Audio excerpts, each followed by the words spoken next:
पहुंचे। वो घर में जमीन पर बैठे और परिवार वालों की आराम से इत्मीनान से बातें सुनी।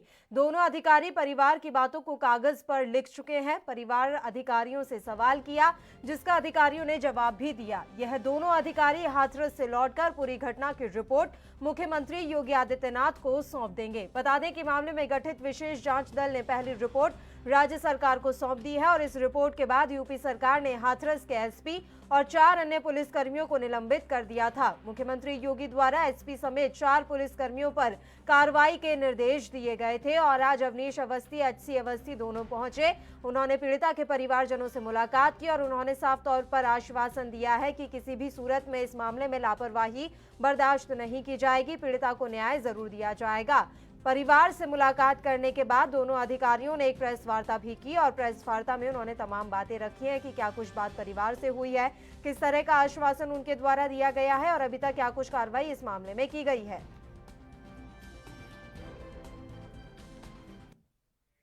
और खबर पर ज्यादा जानकारी के साथ हमारे संवाददाता पुनीत मोहन लखनऊ से इस समय फोन लाइन पर जुड़े हुए हैं। पुनीत, पूरी जानकारी हम आपसे चाहेंगे। आज एचसी अवस्थी और अवनीश अवस्थी दोनों गए थे, पीड़िता के परिवार से मुलाकात भी की है और उन्हें आश्वासन दिया है कि इस मामले में लापरवाही कतई बर्दाश्त नहीं की जाएगी। क्या कुछ जानकारी मिल रही है और क्या कुछ बातचीत हुई है? देखिए, मुख्यमंत्री योगी आदित्यनाथ के निर्देश के बाद अपर मुख्य सचिव गृह अवनीश अवस्थी और डीजीपी एचसी अवस्थी आज चंदप्पा जो इलाका है हाथरस का, वहां गए थे और पीड़िता के परिजनों से मुलाकात करी। इसके साथ ही उनकी जो शिकायतें थी उनको भी सुना है उन्होंने और उस पर विशेष ध्यान दिया है, क्योंकि उनका परिजनों का आरोप था कि 2 दिन से बहुत दबाव बनाया जा रहा है पुलिस प्रशासन और जिला प्रशासन के द्वारा उनके ऊपर, जिसको लेकर के कहीं ना कहीं सीधे तौर पर आश्वासन दिया है एचसी अवस्थी ने कि किसी भी तरह का दबाव नहीं रहेगा और सरकार इस वक्त उनके साथ खड़ी है। वहीं अवनीश अवस्थी ने साफ तौर पे कहा है कि इस मामले में जो भी लापरवाह हैं उनके ऊपर कड़ी कार्रवाई करी जाएगी और आरोपियों का मामला फास्ट ट्रैक में चलाया जाएगा और पीड़िता को जल्द से जल्द न्याय दिलाया जाएगा। जी बिल्कुल, और इसके बाद प्रेस वार्ता भी की गई है दोनों अधिकारियों की तरफ से। उस प्रेस वार्ता को सबने सुना है पुनीत, लेकिन हकीकत क्या है? वाकई में इस मामले में कार्रवाई जो है कितनी आगे तक पहुंची है? हालांकि एसपी, डीएसपी समेत 5 ऐसे अधिकारी हैं, पुलिसकर्मी हैं जिन्हें निलंबित किया गया। इसके अलावा क्या कुछ कार्रवाई देखने को मिल रही है? देखिए, 5 जो पुलिस अधिकारियों को निलंबित करने के साथ ही एसआईटी की जांच की पहली रिपोर्ट कल 4 बजे मुख्यमंत्री के पास पहुंची थी। उसके बाद ये कड़े कदम उठाए गए हैं। वहां के जो एसपी हैं, सीओ हैं, उनके साथ जो और पुलिसकर्मी थे 3, उनको तत्काल प्रभाव से सस्पेंड किया गया और जिस तरीके से आज परिजनों ने डीएम की शिकायत करी है, जाहिर तौर पर कहीं ना कहीं अवनीश अवस्थी ने उस बात को विशेष तौर पर ध्यान दिया है और उनको परिजनों को आश्वासन दिया है कि सरकार इस वक्त उनके साथ है, उनके मामले में किसी तरह की लापरवाही नहीं बरती जाएगी। ऐसे में कहीं ना कहीं डीएम हाथरस के ऊपर भी कार्रवाई होना तय है। इसके बाद जो प्रेस कॉन्फ्रेंस हुई है उनमें साफ तौर पर उन्होंने कहा जो जनप्रतिनिधि पीड़िता के परिवार से मिलने आना चाहते हैं वो बिल्कुल आए, लेकिन धारा 144 का नियम फॉलो करते हुए तो 5 लोग आने चाहिए, इससे ज्यादा भीड़ भाड़ करके यहाँ पर नहीं आए। और इसी क्रम में आज राहुल गांधी और प्रियंका गांधी सहित 3 अन्य नेताओं को परमिशन दी गई है। जी बिल्कुल, बहुत बहुत शुक्रिया पुनीत मोहन तमाम जानकारी हम तक पहुंचाने के लिए। फिलहाल संजय मिश्रा जी भी इस समय फोन लाइन पर जुड़े हुए हैं, तमाम जानकारी उनसे भी ले लेते हैं। संजय, क्या कुछ जानकारी मिल रही है? किस तरह का माहौल देखने को मिल रहा है? राहुल गांधी और प्रियंका गांधी को इजाजत दे दी गई है कि आप जाइए और जाकर मुलाकात कर सकते हैं पीड़ित परिवार से। अब इसके बाद से कैसी सियासत सूबे में देखने को मिल रही है?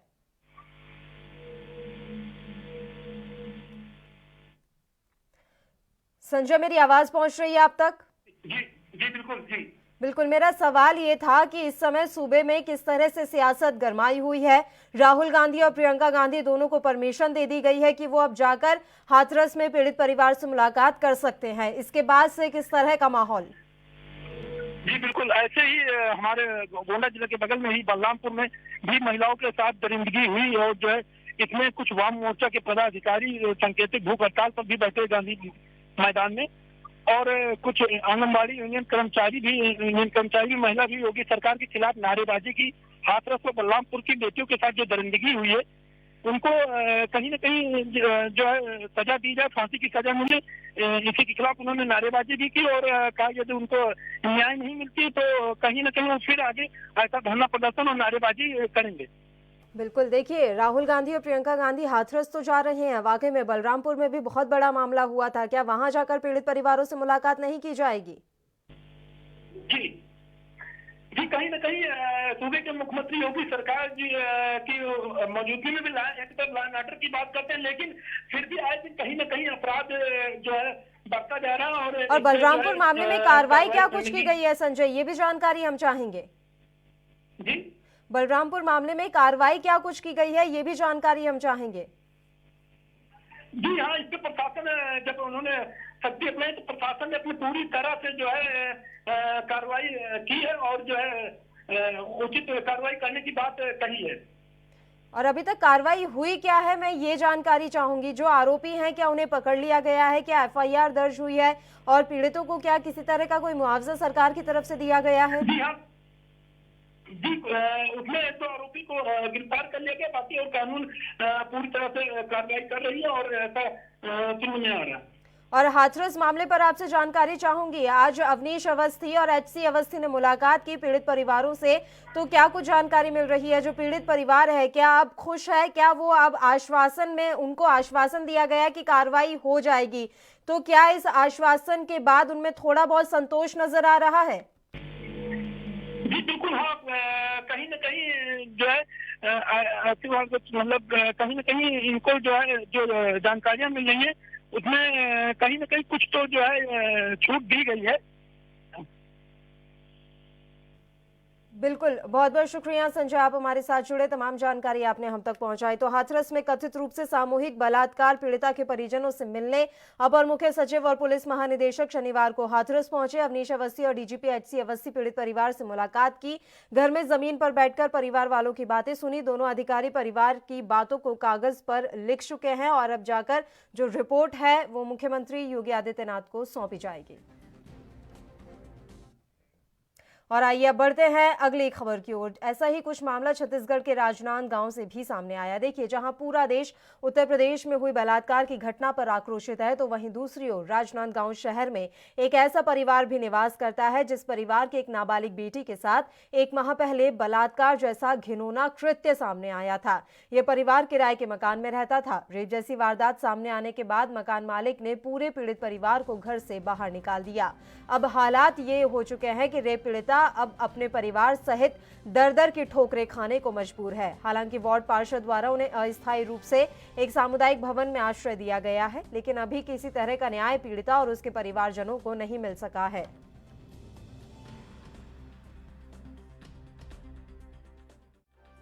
विगत 1 माह पूर्व नाबालिग बच्चे के साथ रेप की घटना हुई। संबंधित आरोपी को गिरफ्तार कर न्यायालय में पेश किया गया, जेल भेजा गया। उसके पश्चात घरेलू विवाद के चलते बच्ची सहित, पिता सहित और भी 4 छोटे छोटे भाई बहन हैं वो लोग, उनको घर से निकाल दिया गया। घर मालिक के दुर्भावनाओं के चलते वो घर से निकाला गया। घर से निकालने के पूर्व के बाद हमें जब जानकारी मिली तो हमने शासन प्रशासन से मदद मांगी और तत्काल उन्हें भवन में, सामुदायिक भवन में शिफ्ट कराया। और खबर पर ज्यादा जानकारी के साथ राजनांदगांव से हमारे संवाददाता शशांक इस समय फोन लाइन पर जुड़े हुए हैं। शशांक उपाध्याय, पूरी जानकारी हम आपसे चाहेंगे। राजनांदगांव से ये मामला सामने आ रहा है जहां 1 माह पहले एक नाबालिग के साथ रेप हुआ और उसके बाद बताया जा रहा है कि अब वो पूरा परिवार दर-दर की ठोकरें खाने पर मजबूर है। जी बिल्कुल, आपको बता दूं कि पूरा मामला राजनांदगांव नगर निगम क्षेत्र का है, जहां पर एक नाबालिग लड़की के साथ दुष्कर्म का मामला प्रकाश में आया था 1 माह पूर्व, जहां पर पुलिस ने आरोपियों को पकड़कर न्यायालय में पेश किया और वो अभी रिमांड पर है। वहीं ये पूरी घटना होने के बाद से ही उन्हें जो किराए के मकान पर वो रहते थे वहां से निकाल दिया गया था। पूरी रात उन्होंने सड़क पर बिताई और जैसे ही वार्ड पार्षद को इसकी जानकारी मिली, तत्काल वार्ड पार्षद ने सक्रियता दिखाते हुए मानवता के नाते उन्हें एक सामुदायिक भवन जो कि वार्ड में ही है वहां पर शिफ्ट किया है। कल 2 तारीख था, महात्मा गांधी जयंती थी और उस उपलक्ष्य में पार्षद स्वयं नगर निगम आयुक्त के पास गए और उन्होंने एक लेटर के माध्यम से निवेदन किया है कि जल्द से जल्द जो पीड़ित परिवार है उन्हें आवास जो मुहैया कराया जा सके। आपको बता दूं कि जो पीड़ित परिवार है उन बच्ची की माता जो है उनका स्वर्गवास हो चुका है, पिता जो है वो शारीरिक रूप से असक्षम है और साथ ही साथ परिवार में कोई भी बालिग व्यक्ति नहीं है जो अपना भरण पोषण कर सके। 3 पुत्री और 2 पुत्र के साथ पिता है वो सामुदायिक भवन में रह रहे हैं। जी, जानकारी आपसे ये चाहेंगे कि वार्ड पार्षद के द्वारा इतनी मदद तो की गई है, आगे किस तरह से क्या मदद पहुंचाई जाएगी? ऐसा तो नहीं है कि वो आजीवन किसी सामुदायिक केंद्र में ही रह जाएं या वहीं अपना पूरा जीवन व्यतीत कर ले? और अभी रिमांड पर लिया गया है आरोपियों को, क्या ऐसी गारंटी दे रही है सरकार की उन दोषियों पर कार्रवाई होगी ही होगी? क्योंकि अक्सर ये देखने में आता है कि अपराधियों को बेल मिल जाती है और उसके बाद वो फिर से इसी तरह का कोई कृत्य करते हैं और जो पीड़ित परिवार है उन्हें डराते और धमकाते हैं। जी बिल्कुल, लगातार पूरे देश में ही जो रेप का मामला है, बलात्कार के मामले वो सामने आ रहे हैं। तो कहीं ना कहीं चाहे केंद्र सरकार हो चाहे राज्य सरकार हो, उसे एक कठोर जो अधिनियम है या कहें धारा है वो बनानी होगी, चाहे ताकि जो रेप पीड़ित महिला है उसे तत्काल रूप से न्याय मिल सके। और जहां तक बात रही आवाज को लेकर, तो नगर निगम आयुक्त ने आश्वासन दिया है कि जल्द से जल्द इस ओर सकारात्मक पहल की जाएगी। बिल्कुल, उम्मीद करते हैं कि अपने आश्वासन पर पूरी तरह से प्रशासन खरा उतरे। शुक्रिया शशांक उपाध्याय तमाम जानकारी हम तक पहुंचाने के लिए। फिलहाल जरीन सिद्दीकी भी इस समय फोन लाइन पर जुड़े हुए हैं, तमाम जानकारी उनसे ले लेते हैं, चर्चा कर लेते हैं। जरीन सिद्दीकी, देखिए राजनांद गांव से ये बड़ा मामला सामने आया है। 1 माह पहले एक नाबालिग के साथ बलात्कार होता है और अब वो दर दर की ठोकरें खाने को मजबूर हैं। उन्हें सामुदायिक केंद्र में रखा जा रहा है। कब तक वो वहां पर इसी तरह से रहेंगे? और बात ये सिर्फ राजनांद गांव की नहीं है, अक्सर इसी तरह के मामले सामने आते हैं। जब कोई रेप पीड़िता होती है तो जो समाज है इतनी हीन भावना क्यों पैदा कर लेता है उसके प्रति? जी पल्लवी जी, ये सारा जो खेल है सियासी खेल है। देखिए, एक तरफ बलात्कार पीड़ित को लेके हाथरस में जो कांड हुआ है, कांग्रेस तरफ बहुत बड़ी विरोध प्रदर्शन की तैयारी में है, तो वही दूसरी तरफ अपने ही प्रदेश में जो रेप पीड़िता है वो 1 महीने तक दर दर भटकने के बावजूद उसको कोई राहत नहीं दी जा सकती है, न ही उसका किसी भी तरह से कोई मदद होती है। जब तक मामला सुर्खियों में नहीं आता है, इतने संवेदनशील मामले को लेकर भी सरकार पूरी तरह से सुस्त रहती है। ये काफी चिंता का विषय है, काफी सोचनीय है। 1 महीने से परिवार पूरी दर दर भटक रहा है, खाने पीने के लिए इधर उधर भटक रहे हैं। बावजूद इसके ना तो जिला प्रशासन भी इसमें दोषी है और साथ ही जो सरकार है, सरकार के नुमाइंदे और जिला प्रशासन दोनों पूरी तरह से दोषी हैं। इसमें किसी को भी पूरी तरह से क्लीन चिट नहीं दी जा सकती है। जो काम सरकार को करना चाहिए वो काम सरकार और सरकार के नुमाइंदे नहीं कर रहे हैं। काफी अफसोसजनक है खबर इस तरह की, जब भी खासतौर से छत्तीसगढ़ से आती है तो हम सबको के लिए ये बहुत सोचनीय स्थिति पैदा कर देती है। छत्तीसगढ़ के राजनांदगांव में भी हुआ। आपको बता दें कि राजनांदगांव एक सीएम का चुनाव क्षेत्र है और अभी वर्तमान में मंत्री मोहम्मद अकबर का चुनाव क्षेत्र है। वहां पे इस तरह की घटनाएं हो जाती हैं। और जरीन, देखिए ये मामला भी अब जाकर सामने आया है, ये अहम जानकारी मैं आपसे चाहूंगी। ऐसे कितने मामले होंगे छत्तीसगढ़ में जो इस तरह से दब जाते हैं? बलात्कार की घटनाएं होती हैं और वो केस तक रजिस्टर्ड नहीं हो पाते और कहीं ना कहीं ये मामले दबा दिए जाते हैं। कभी पीड़ित परिवार बदनामी के डर से इन मामलों को दबा देता है, तो कहीं पुलिस कर्मियों के द्वारा जो लापरवाही बरती जाती है उस वजह से मामले दब जाते हैं। क्या इस तरह की जो घटनाएं हैं वो छत्तीसगढ़ में भी देखने को मिल रही हैं? जी बिल्कुल सही कहा पल्लवी जी। इस तरह के आंकड़े का पूरे तरह सही आंकड़ा का मूल्यांकन करना संभव नहीं है। लोक लाज की भय से, बहुत सामाजिक दबाव की वजह से बहुत सारे या लोभ लालच भी दिया जाता है। कई जितने मामले दर्ज होते हैं उससे कहीं ज्यादा मामले दबा दिए जाते हैं। ये सबसे भयावह करती है तस्वीर। बिल्कुल जरीन सिद्दीकी, बहुत बहुत शुक्रिया, तमाम जानकारी आपने हम तक पहुंचाई। तो छत्तीसगढ़ के राजनांदगांव से ये मसला हमने आप तक पहुंचाया है, जहां 1 माह पहले एक नाबालिग बलात्कार का शिकार हुई थी और उसके बाद से ही दर दर की ठोकरें खाने को वो मजबूर है। हालांकि अभी वार्ड पार्षद के द्वारा जो है तमाम मदद पहुंचाई जा रही है पीड़ित परिवार तक। फिलहाल एक छोटे से ब्रेक के लिए हम यहाँ रुक रहे हैं। बुलेटिन में फौरन हाजिर होंगे।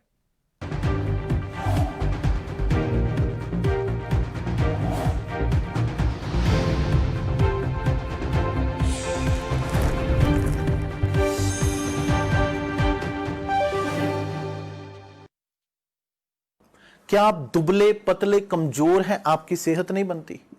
भूख कम लगती है, वजन नहीं बढ़ता?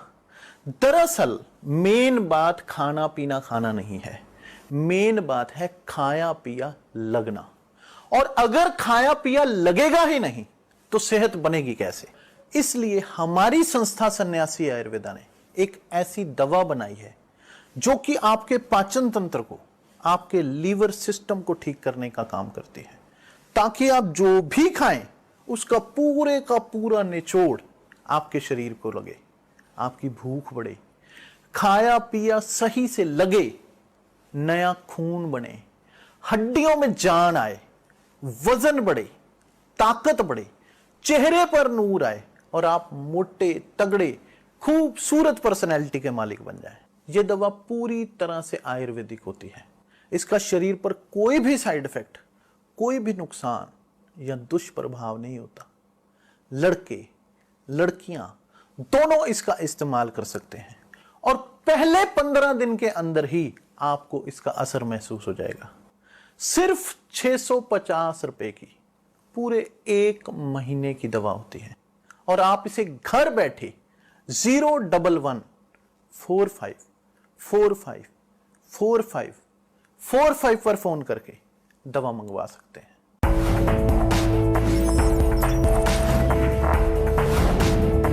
कम ब्रेक और ज्यादा खबरों के साथ देखिए ANP news in channel number पर।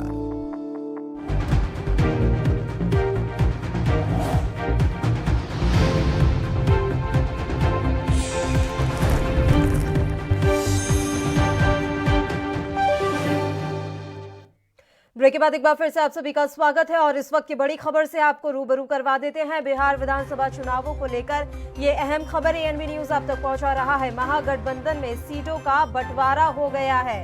ये अहम खबर हम आप तक पहुंचा रहे हैं। 144 सीटों पर आरजेडी और 70 सीटों पर कांग्रेस चुनाव लड़ेगी। 29 सीटों पर लेफ्ट पार्टियां जो हैं चुनाव लड़ेंगी। अहम खबर ANP न्यूज आप तक पहुंचा रहा है। बिहार विधानसभा चुनावों को लेकर महागठबंधन में जो सीटों का इस समय पेच फंसा हुआ था, अब वो सुलझ गया है। सीटों का बंटवारा हो गया है। 144 सीटों पर आरजेडी, 70 सीटों पर कांग्रेस चुनाव लड़ेगी। 29 सीटों पर लेफ्ट पार्टियां चुनाव लड़ेंगी। तो महागठबंधन का जो ये कश्मकश अभी चल रही थी वो पूरी तरह से समाप्त हो गई है। हालांकि एनडीए में जो अभी भी रार है वो बरकरार है, लेकिन तसल्ली की बात यह है कि महागठबंधन में सीटों का बंटवारा हो गया है। 144 सीटों पर आरजेडी, 70 सीटों पर कांग्रेस और 29 सीटों पर लेफ्ट पार्टियों का संतोष करना होगा। इस वक्त की बड़ी खबर बिहार विधानसभा चुनाव से जुड़ी हुई है। महागठबंधन में सीटों का जो पेच फंसा हुआ था वो अब सुलझ गया है। सीटों का बंटवारा हो गया है। 144 सीटों पर आरजेडी, 70 सीटों पर कांग्रेस चुनाव लड़ेगी। 29 सीटों पर लेफ्ट पार्टियां भी चुनाव लड़ेंगी। ये अहम जानकारी हम आप तक पहुंचा रहे हैं बिहार विधानसभा चुनावों को लेकर। इस समय राज्य में सियासी पारा जबरदस्त गरमाया हुआ है। इस बीच सीटों को लेकर जो कश्मकश चल रही थी महागठबंधन में, वो कश्मकश अब खत्म हो चुकी है।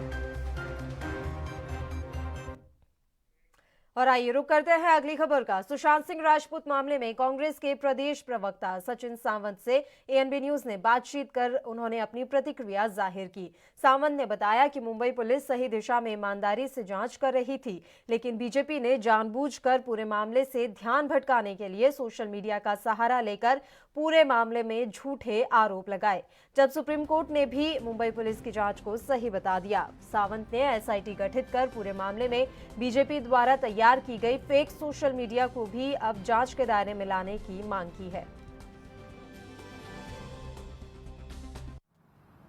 एम्स पैनल के प्रमुख डॉक्टर सुधीर गुप्ता ने आधिकारिक तौर पर यह स्पष्ट किया है कि सुशांत सिंह राजपूत ने आत्महत्या की थी।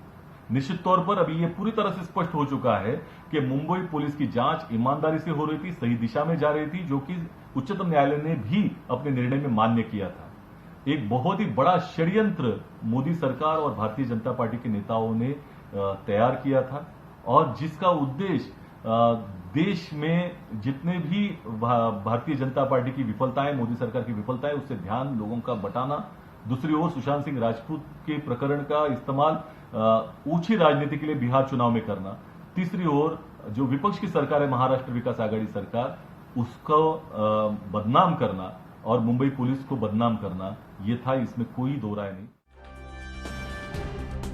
सुशांत सिंह राजपूत मामले में कांग्रेस के प्रदेश प्रवक्ता सचिन सावंत का बयान आपने सुना। उन्होंने साफ तौर पर कहा है कि मुंबई पुलिस सही दिशा में जांच कर रही थी। और खबर पर ज्यादा जानकारी के साथ मुरारी सिंह हमारे संवाददाता इस समय मुंबई से फोन लाइन पर जुड़े हुए हैं। मुरारी, एम्स की रिपोर्ट क्या आई, उसके बाद से एक बार फिर एसएसआर केस जो है हाईलाइट होता हुआ नजर आ रहा है, सियासत गर्मा रही है। अब महाराष्ट्र की महाविकास अघाड़ी के नेता आगे आ रहे हैं, प्रवक्ता आगे आ रहे हैं और साफ तौर पर बीजेपी पर आरोप लगा रहे हैं कि झूठे आरोप लगाए गए बीजेपी की तरफ से। हाँ जी, बिल्कुल सही कहना है। आपको बता दें कि महाराष्ट्र में कांग्रेस के नेता व प्रवक्ता सचिन सावंत ने जिस तरीके से कहा है कि मुंबई पुलिस सही दिशा में मामले की जांच कर रही थी, भाजपा ने जानबूझकर पूरे मामले को भटकाने की कोशिश किया है, सोशल मीडिया के जरिए झूठी अफवाह फैलाई है, जबकि सुप्रीम कोर्ट ने भी मुंबई पुलिस के जांच को सही बताया था। और ऐसे में जो ये रिपोर्ट आई है, इसमें यही कहा जा सकता है कि भाजपा ने पूरे तरीके से इसे डाइवर्ट किया है, जानबूझकर इसे भटकाने की कोशिश की है। तो अब ये जो नया रिपोर्ट आया है, इस पर बयानबाजी अब शुरू हो गई है। कांग्रेस की तरफ से जहां सचिन सावंत ने इस तरीके का बयान दिया है, वहीं इससे पहले महाराष्ट्र के गृह राज्य मंत्री अनिल देशमुख ने भी सीबीआई जांच पर सवाल उठा चुके थे। जी बिल्कुल, और लगातार जिस तरह से सवाल उठाए जा रहे थे, इस बीच एम्स की ये रिपोर्ट आना वाकई में महत्वपूर्ण है। और रिपोर्ट में साफ तौर पर कहा गया है कि हत्या जैसे कुछ सबूत है नहीं, आत्महत्या का ही मामला है। ऐसे में अब सीबीआई किस एंगल से जांच करेगी मुरारी? देखिए, अभी भी इंतजार है सीबीआई के स्टेटमेंट का कि सीबीआई अब इस मामले में किस तरीके की कदम उठाएगी। हालांकि जो अब तक अटकलें लगाई जा रही थी कि सुशांत सिंह की जो की हत्या की गई थी, उससे अब जो है कहीं न कहीं सीबीआई की फॉरेंसिक रिपोर्ट ने पर्दा उठा दिया है। अब इसे आत्महत्या के एंगल से इस मामले की जांच अगर सीबीआई करेगी, उसमें जानने की कोशिश करेगी कि सुशांत ने आत्महत्या क्यों किया, किन कारणों से किया, आत्महत्या के पीछे की वजह क्या थी, क्या इसे किसी के दबाव था, क्या वो मानसिक रूप से परेशान थे। ऐसे जो तमाम पहलू है, इन्हें अब सीबीआई दूसरी कड़ी में खंगालने की कोशिश करेगी। जी और सब कुछ देखते हुए क्या लग रहा है मुरारी, क्या अब सुशांत केस जो है वो ठंडे बस्ते में जा रहा है? देखिए, तमाम ऐसे केस बॉलीवुड से हमने सामने देखे हैं जहां एक्टर और एक्ट्रेस की संदिग्ध परिस्थितियों में मौत हो जाती है। सीबीआई उन मामलों की जांच भी करती है, लेकिन कभी किसी कंक्लूजन पर सीबीआई नहीं पहुंच पाई। जिया खान की मौत ऐसा ही एक उदाहरण है। अब सुशांत केस में भी कुछ ऐसा ही लग रहा है। शुरुआती दौर में काफी ये केस हाईलाइट हुआ, तमाम कयास लगाए जा रहे थे और लग रहा था कि वाकई में किसी ना किसी कंक्लूजन पर सीबीआई पहुंच जाएगी, लेकिन अब धीरे धीरे यही दिख रहा है कि केस ठंडे बस्ते में जा रहा है। जी बिल्कुल सही कहना है। जिस तरीके से पूरे जांच में वक्त लगा है, ये जरूर एक कह सकते हैं कि असमंजस का विषय था, क्योंकि लोगों को एक उम्मीद थी। जिस तरीके से इस मामले की जांच पुलिस कर रही थी, पुलिस पे लोगों को भरोसा नहीं था। सीबीआई की मांग हो रही थी और सीबीआई ने इसमें इंटरफेयर किया। 1.5 महीने से ज्यादा का वक्त गुजर गया। 3 एजेंसी यहाँ लगातार काम कर रही थी, अभी तक किसी निष्पक्ष जांच पर नहीं पहुंचे हैं। हालांकि सूत्र बता रहे हैं कि जिस तरीके से ऊपर हॉस्पिटल के मेडिकल जो हुए थे, उनके सारी चीजें सही नहीं रखी गई थी। अगर यूरिन की बात करें कि सुसाइड केस में यूरिन बहुत इंपॉर्टेंट होता है, उससे पता चलता है कि आदमी क्या खाया था, क्या पिया था, अगर ड्रग्स लिया था तो कितनी मात्रा में लिया था। बिल्कुल, तमाम ऐसे जो एंगल हैं उन पर जांच होनी चाहिए थी और अब जो है ये पूरा मामला उलझता हुआ सा नजर आ रहा है और कहीं ना कहीं तस्वीर साफ नहीं हो पा रही है। शुक्रिया मुरारी तमाम जानकारी हम तक पहुंचाने के लिए। चलिए बढ़ते हैं अगली खबर की ओर। जनजातीय मामले के केंद्रीय मंत्री अर्जुन मुंडा ने कृषि सुधार अधिनियम को किसानों के हित में बताया है।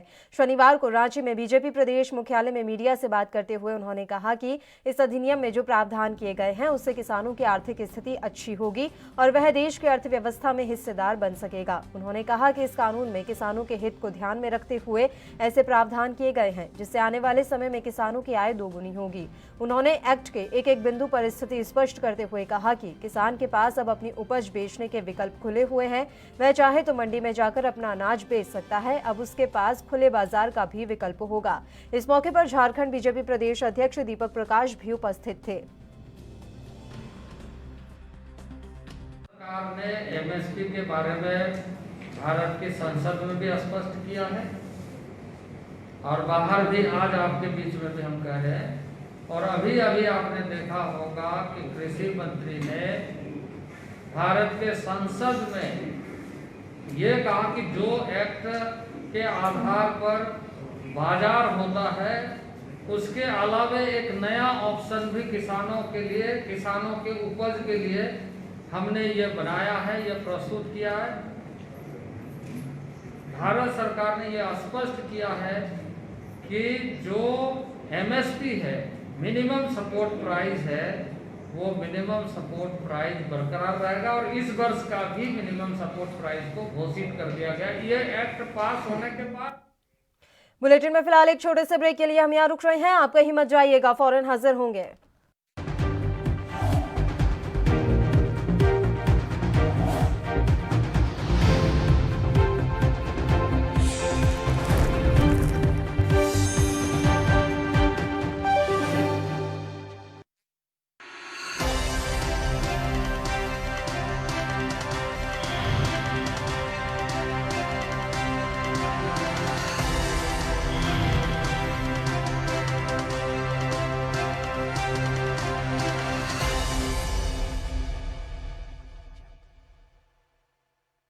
क्या आप दुबले पतले कमजोर हैं, आपकी सेहत नहीं बनती, भूख कम लगती है, वजन नहीं बढ़ता? दरअसल मेन बात खाना पीना खाना नहीं है, मेन बात है खाया पिया लगना। और अगर खाया पिया लगेगा ही नहीं तो सेहत बनेगी कैसे? इसलिए हमारी संस्था सन्यासी आयुर्वेदा ने एक ऐसी दवा बनाई है जो कि आपके पाचन तंत्र को, आपके लीवर सिस्टम को ठीक करने का काम करती है, ताकि आप जो भी खाएं उसका पूरे का पूरा निचोड़ आपके शरीर को लगे, आपकी भूख बढ़े, खाया पिया सही से लगे, नया खून बने, हड्डियों में जान आए, वजन बढ़े, ताकत बढ़े, चेहरे पर नूर आए और आप मोटे तगड़े खूबसूरत पर्सनैलिटी के मालिक बन जाएं। यह दवा पूरी तरह से आयुर्वेदिक होती है। इसका शरीर पर कोई भी साइड इफेक्ट, कोई भी नुकसान या दुष्प्रभाव नहीं होता। लड़के लड़कियां दोनों इसका इस्तेमाल कर सकते हैं और पहले 15 दिन के अंदर ही आपको इसका असर महसूस हो जाएगा। सिर्फ 650 रुपए की पूरे 1 महीने की दवा होती है और आप इसे घर बैठे 01145454545 पर फोन करके दवा मंगवा सकते हैं।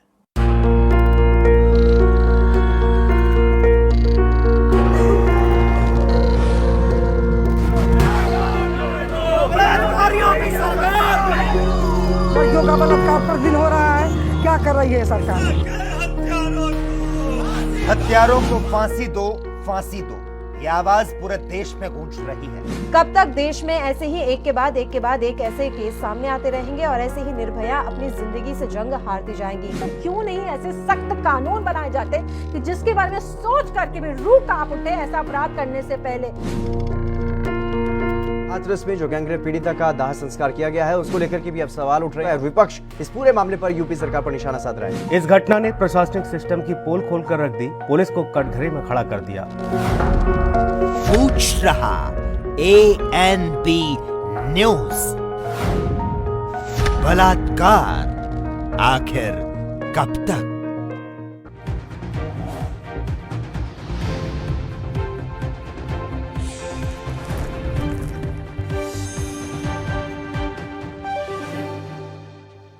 ब्रेक के बाद एक बार फिर से आप सभी का स्वागत है। बढ़ते हैं खबरों की ओर। धान की खरीद शुरू न होने की वजह से अब हरियाणा के किसानों का गुस्सा लगातार बढ़ता ही जा रहा है। अंबाला में अनिश्चितकालीन धरने पर बैठे किसानों का धरना चौथे दिन भी जारी रहा। आज धरने के चौथे दिन जब किसान मार्केट कमेटी कार्यालय में गेट पास कटवाने पहुंचे तो सर्वर डाउन होने की वजह से किसानों के गेट पास नहीं काटे गए, जिससे किसानों के सब्र का बांध टूट गया और किसानों ने गेट पास कार्यालय पर ताला जड़ दिया, जिसके बाद मार्केट कमेटी के अधिकारियों और किसानों के बीच हल्की नोकझोंक भी हुई। ऐसे में अब किसानों ने सरकार को पूरा अंबाला जाम करने की चेतावनी दे डाली है। किसानों ने बताया कि मंडी में सिर्फ एक दिन धान की खरीद कुछ देर के लिए शुरू की गई थी, लेकिन वो भी बंद हो गई। किसानों का अंबाले के अंदर चौथे दिन धरना जारी है। हमें शक था अभी हमें अगर धरना उठाकर चले जाते तो उसके बाद बहुत बुरी स्थिति होने वाली थी। वही स्थिति आज फिर होगी। इन्होंने एक दिन खरीद करी, कल एक दिन से ही वो भी बिना मैसेज गेट पास करते, वो भी जब पूरे हरियाणा के अंदर पूरी मंडियों के सामने रोड जाम करे थे, उससे सरकार ने एक दिन के लिए खरीद करी। सरकार ने 3 जो काले कानून बनाए हैं, मैंने इनको थॉरोली पढ़ा है। ये पोर्टल सिस्टम, ये सेल्फ मेड डिसीजन है, ये अध्यादेशों में इसका कहीं भी जिक्र नहीं है। ये एक मुक्त का खिफरी का किंतु परंतु है। ये किसानों को सिर्फ और सिर्फ परेशान करने के लिए है। इसके पोर्टल के अनुसार किसान किसी भी हालत में अपनी जीरी मंडी में नहीं ला सकता। इस पोर्टल के अनुसार ये जो सरकार तो कहती है बीजधारी ओपन मार्केट है, लेकिन इस पोर्टल के अनुसार तो हम अपनी अनाज अपनी मंडी में ही बेचने में असमर्थ हैं। यहाँ पर जहाँ पर गेट पास करते हैं, यहाँ पर किसी किसान ने ताला लगा दिया था, परंतु समझा बुझाकर उनको चाबी खोल दिया ताला। 2-4 मिनट ही बंद रहा। कानून व्यवस्था बिल्कुल ठीक है। और खबर पर ज्यादा जानकारी के साथ हमारे संवाददाता अंकुर कपूर इस समय फोन लाइन पर जुड़े हुए हैं। अंकुर, पूरी जानकारी आपसे चाहेंगे। हरियाणा में आज चौथे दिन भी किसानों का धरना प्रदर्शन जारी रहा। बिल्कुल, धान की खरीद शुरू ना होने की वजह से अब किसानों का गुस्सा और बढ़ता जा रहा है। अंबाला में अनिश्चितकालीन धरने पर जो हमारे किसान भाई बैठे हैं, आज चौथा दिन हो गया है इस धरने को लेकर। तो आज धरने के चौथे दिन भी किसान मार्केट कमेटी कार्यालय में गेट पास जो इन्होंने कटवाने पहुंचे थे, तो सर्वर डाउन होने की वजह से किसानों के गेट पास नहीं काटे गए, जिससे किसानों के सब्र का बांध और टूट गया और किसानों ने गेट पास कार्यालय पर ही ताला जड़ दिया, जिसके बाद मार्केट कमेटी के अधिकारियों और किसानों के बीच जो हल्की फुल्की नोकझोंक हुई और किसानों ने सरकार को पूरा अंबाला जाम करने की चेतावनी दे डाली है कि अब हम अंबाला जो हिसार मार्ग पर बैठे हैं, ये नहीं हम अब पूरा अंबाला बंद कर देंगे और हमारा आंदोलन और उग्र हो जाएगा। बिल्कुल अंकुर, लेकिन जिस तरह से परेशानियां किसानों को झेलनी पड़ रही है, प्रशासन सुध क्यों नहीं ले रहा है? आखिर सर्वर डाउन हुआ, तमाम ऐसी बातें जो है प्रशासन की तरफ से कही जा रही हैं, इतनी खामियां हैं, इतनी कमियां हैं, इन्हें पहले से सुचारू क्यों नहीं करवाया गया था? बिल्कुल, जब हमारे किसानों से बात हुई है, उनका यही कहना था कि मंडियों में जिस पोर्टल और गेट पास सिस्टम की बात कही जा रही है, उसके नए कृषि कानून में कोई जिक्र नहीं है। सिर्फ ये किसान को परेशान करने का तरीका है। इस पोर्टल के अनुसार किसान अपनी फसल मंडी में ला ही नहीं सकता है। तो अभी जो फिलहाल मौके पर जो किसानों और अधिकारियों के बीच की जो बात है, वो इसको लेकर पुलिस तैनात हो गई है। मौके पर जो आला अधिकारी हैं, उनकी माने तो किसानों को समझाया जा रहा है और अभी जो ताला है उसको खुलवाने की बात चल रही है और इसको सुचारू रूप से ढंग से संभालने की बात की जा रही है। बिल्कुल, और अभी क्या कुछ लग रहा है और कितने दिन तक किसानों का ऐसे ही ये धरना प्रदर्शन जारी रहेगा? जी बिल्कुल, जैसे कि अंबाला हिसार हाईवे पर जो किसान धरना दे रहे हैं, आज उनका चौथा दिन हो गया है, तो उनकी मांगों को नहीं माना जा रहा है। तो उन्होंने यही चेतावनी दी है कि अब हम जो अब सरकार को पूरी चेतावनी है कि अंबाला पूरा जाम कर देंगे और आज हमने सिर्फ गेट पास पर ताला लगाया है, इसको लेकर हम पूरा अंबाला को जाम लगा दिया जाएगा। बिल्कुल अंकुर, देखिए ये सिर्फ अंबाला की कहानी नहीं है, हरियाणा के तमाम ऐसे जिले हैं जहां इसी तरह की स्थिति बनी हुई है। ऐसे में क्या सरकार की तरफ से कोई कदम उठाए जा रहे हैं? क्योंकि अनिल विज की अगर हम बात माने, उनकी बातें सुने, तो उनके हिसाब से शुरुआती समय में कुछ दिक्कतें आती ही है, लेकिन किसानों के धान का एक एक दाना खरीद लिया जाएगा। उनके इस दावे में क्या वाकई में सच्चाई नजर आ रही है? जी बिल्कुल, जैसा कि हमारी अभी किसानों से बात हुई है, तो उनका साफ तरीके से कहना है कि हमें भी चैनल और अखबारों के माध्यम से ही पता चल रहा है कि सरकार ने ऐसी बातें कही है कि ये अध्यादेश लगाया गया है, कृषि में आपके सभी दान उठाई जाएगी, लेकिन ये जो तमाम बातें हैं अभी सरकार का कोई भी या प्रशासन का कोई भी नुमाइंदा किसानों से बात करने के लिए नहीं आया है। हम चौथे दिन हो गया है, इनका कहना है कि हम धरने पर बैठे हैं, कोई हमारे से आगे जब तक बात नहीं करेगा, हमें आश्वासन नहीं देगा काम करने के लिए, तो हम कैसे मानेंगे। तो इसको लेकर अभी तक धरना जारी है और अम्बाला जाम करने की चेतावनी दे डाली है। ये बातें सिर्फ जो बयान है वही तक है, लेकिन कोई भी सरकार का नुमाइंदा या अम्बाला प्रशासन का नुमाइंदा अभी तक किसी से नहीं मिला है। ठीक है, बहुत बहुत शुक्रिया अंकुर तमाम जानकारी हम तक पहुंचाने के लिए। फिलहाल हरियाणा से ही हमारे एक और संवाददाता चंद्र प्रकाश इस समय फोन लाइन पर जुड़े हुए हैं, उनसे भी तमाम जानकारी ले लेते हैं। चंद्र प्रकाश, आप कुरुक्षेत्र की स्थिति बताइए कि वहां पर किस तरह से किसानों को क्या कुछ परेशानी आ रही है धान की खरीदी को लेकर। जी, कुरुक्षेत्र की बात की जाए तो कुरुक्षेत्र में किसानों को जो पहले समस्या चल रही थी वही है।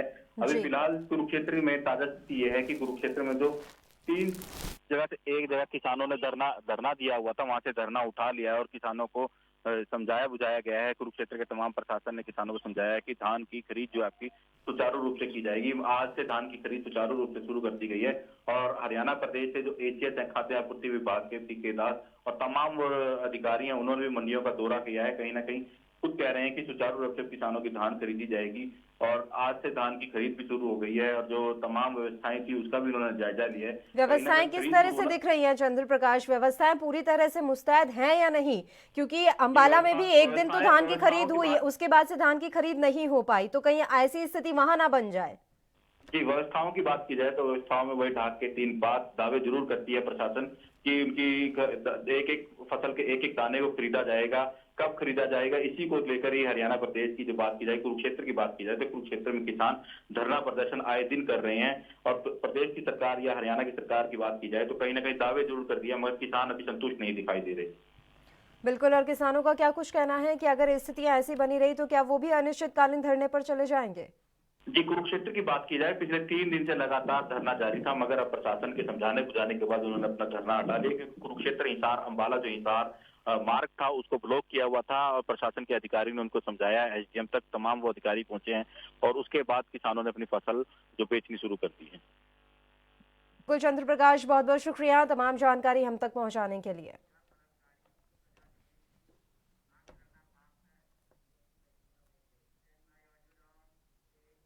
और इस बीच इस वक्त की एक अहम खबर से आपको रूबरू करवा देते हैं। बड़ी खबर, रणदीप सुरजेवाला का बयान।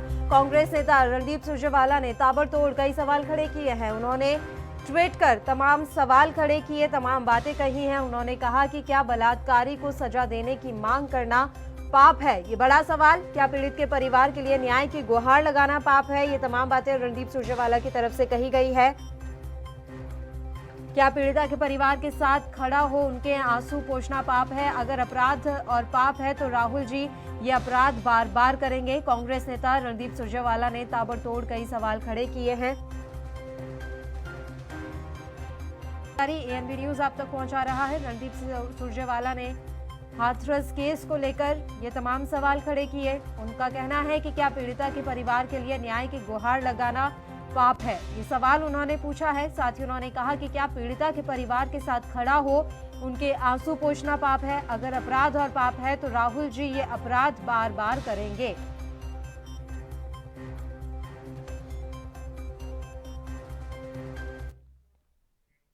बढ़ते हैं अगली खबर की ओर। उत्तराखंड के टिहरी में नवनियुक्त डीएम ईवा श्रीवास्तव ने कहा कि जिले में कोरोना महामारी को नियंत्रण में लाना उनकी पहली प्राथमिकता है। इसके साथ ही कोरोना महामारी से रोजगार की समस्या से जूझ रहे स्थानीय व्यापारियों और प्रवासियों को सरकारी योजनाओं का लाभ जल्द से जल्द पहुंचाना रहेगा। सरकारी योजनाओं का लाभ अंतिम छोर के व्यक्ति तक पहुंचाना भी उनकी प्राथमिकता का हिस्सा है। जिले की कमान संभालने के बाद डीएम ईवा पत्रकारों से रूबरू हुई। पत्रकारों से बातचीत में उन्होंने बताया कि जिले के विकास को गति देने का काम तेजी से किया जाएगा। अनलॉक प्रक्रिया के तहत जिले में पर्यटन, व्यापारिक, तीर्थाटन और आर्थिक गतिविधियों में तेजी लाने की ओर तेजी से कदम बढ़ाए जाएंगे। कोरोना काल के चलते आर्थिक परेशानियां बढ़ी हैं, जिनमें सुधार के लिए जरूरी कदम उठाने हैं। सर्वप्रथम कोविड है, क्योंकि ये कोविड काल है और इसमें सबसे ज़रूरी जो है वो है रोकथाम, प्रिवेंशन, और जहाँ प्रिवेंट नहीं हो पाया वहाँ उसका क्योर। तो स्वास्थ्य जो पूरा यहाँ पर इंफ्रास्ट्रक्चर होगा उसको किस तरीके से मजबूती प्रदान करना, जिन लोगों को भी ये बीमारी हो रही है उनको किस प्रकार से मेडिसिन और जो बाकी स्वास्थ्य सुविधाएं वो मुहैया हो, वो ठीक हो। तो ये मेरा प्रथम रहेगा। और नेचुरली रोकथाम, जहाँ पर भी कोविड हो जा रहा है वहाँ पर कैसे कंटेनमेंट जोन्स वगैरह का और जो बाकी नियम हैं उनके पालन, ये मेरी प्राथमिकता होगी। सेकंड है कोविड के बाद जो आर्थिक तंगी के दौर से पूरा देश जूझ रहा है और जिले में भी उसका असर है, यहाँ बाहर से भी लोग आ रहे हैं, तो कैसे जो सरकारी राहत के पैकेजेस हैं उन तक उपलब्ध कराए जाएं। तो नवनियुक्त डीएम ईवा श्रीवास्तव को आपने सुना। उन्होंने तमाम अपनी प्रायोरिटी सामने रखी हैं कि उनकी क्या कुछ प्राथमिकताएं हैं, किस तरह से वो आने वाले समय में टिहरी को आगे बढ़ाएंगी, विकास उसमें करवाएंगी। तमाम जानकारी आज उन्होंने पत्रकारों से रूबरू होकर दी है। उनका साफ तौर पर कहना है कि अभी कोरोना का काल चल रहा है, ऐसे में आर्थिक गतिविधियां काफ़ी ज़्यादा प्रभावित हुई हैं, ठप हो गई हैं। तो उन आर्थिक गतिविधियों को सुचारू करना, फिर से लोग जो है आर्थिक रूप से सक्षम हो, इस दिशा में वे एक कदम बढ़ाएंगी। इसके अलावा कोरोना को लेकर किस तरह से स्वास्थ्य विभाग और तेज़ी से काम कर सकता है और मुस्तैद हो सकता है, ये तमाम चीज़ें सुनिश्चित करना उनकी प्राथमिकता है। उत्तराखंड की टिहरी से एक खबर हम आप तक पहुंचा रहे हैं। डीएम ईवा आशीष श्रीवास्तव ने कल ही कार्यभार ग्रहण किया था और आज उन्होंने एक पत्रकार वार्ता बुलाई और इस वार्ता में उन्होंने तमाम बातें रखी हैं कि किस तरह से वो क्या कुछ बदलाव अब चाहती हैं और आगे कैसे वो काम करेंगी, कौन से ऐसे विषय हैं जो उनकी प्राथमिकता पर रहेंगे। ये तमाम जानकारी आज उन्होंने पत्रकार वार्ता के माध्यम से दी है। और आपने सुना भी डीएम ईवा आशीष श्रीवास्तव को, उन्होंने जो कुछ भी कहा। उनका कहना है कि आर्थिक गतिविधियों को फिर से शुरू करना और उनमें तेजी लाना ये उनकी प्राथमिकता में रहेगा। इसके अलावा जिला जल्द से जल्द कोरोना से मुक्त हो, इस दिशा में भी वे आगे कदम बढ़ाएंगी कि किस तरह से क्या कुछ किया जा सकता है, स्वास्थ्य विभाग कैसे अपनी जिम्मेदारी निभा सकता है।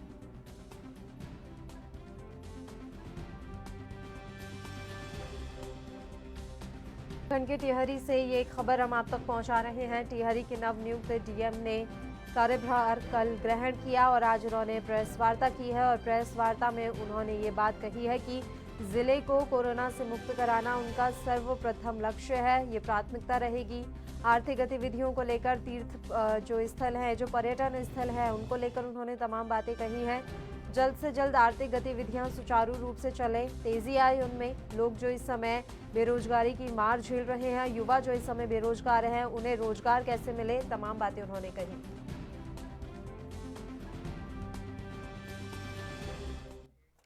और डीएम ईवा श्रीवास्तव ने आखिर क्या कुछ कहा है, आइए एक बार फिर से आपको सुनाते हैं।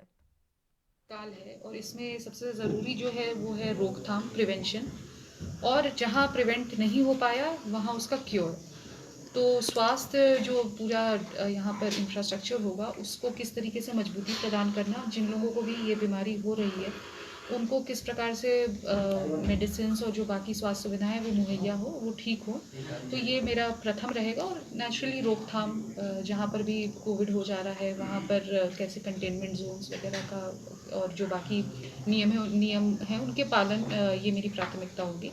सेकंड है कोविड के बाद जो आर्थिक तंगी के दौर से पूरा देश जूझ रहा है और जिले में भी उसका असर है, यहाँ बाहर से भी लोग आ रहे हैं, तो कैसे जो सरकारी राहत के पैकेजेस हैं उन तक उपलब्ध कराएं। और इसी के साथ इस बुलेटिन में फिलहाल के लिए इतना ही। मुझे दीजिए इजाजत। देश प्रदेश की तमाम ताज़ा खबरों के लिए आप बने रहिए हमारे साथ। नमस्कार।